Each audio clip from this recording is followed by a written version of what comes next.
Box ఉంది, డబ్బా. School పిల్లోడు పెద్ద అయిన తర్వాత ఏం చదువుకుంటా అంటాడు, ఇంజనీరింగ్ చదువుకుంటా అని చెప్పి అనుకుంటాడు. మరి ఇంత చిన్న పిల్లడు పెద్ద ఇంజనీరింగ్ చదువుకోగలుగుతాడా? ఇది ఇంజనీరింగ్ సబ్జెక్ట్ అనుకుందాం. ఓకే, జాగ్రత్త చూడండి. ఎంత పెద్ద చదువు ఆ చిన్న పిల్లడు చదువుతున్నాడా లేదా?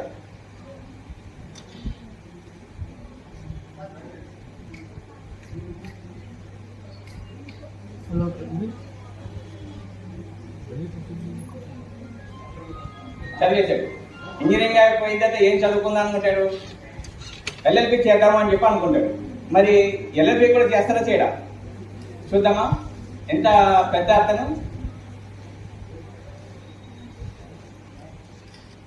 చూడండి సబ్జెక్ట్ ఎలా చదువుతున్నాడు. పట్టుదల ఉంటే చేయలేనిది ఏమీ లేదు, ఏదైనా సాధించవచ్చు.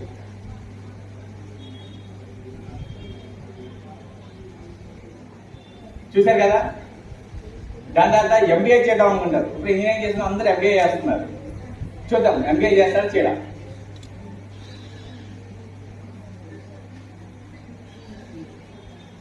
చూస్తున్నారు కదా.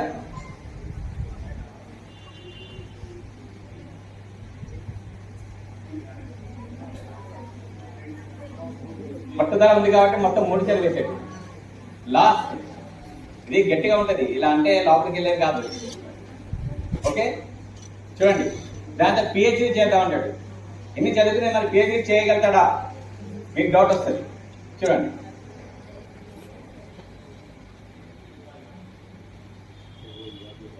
మనిషి తలుచుకుంటే సాధించలేనిది ఏమీ లేదు, ఏదైనా సాధించవచ్చు. చూస్తారు కదా.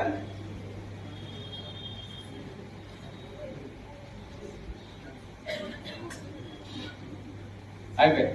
కాబట్టి మనం ఒక సబ్జెక్ట్ అని కాకుండా అన్నిట్లో ఉంటే చాలా మంచిది.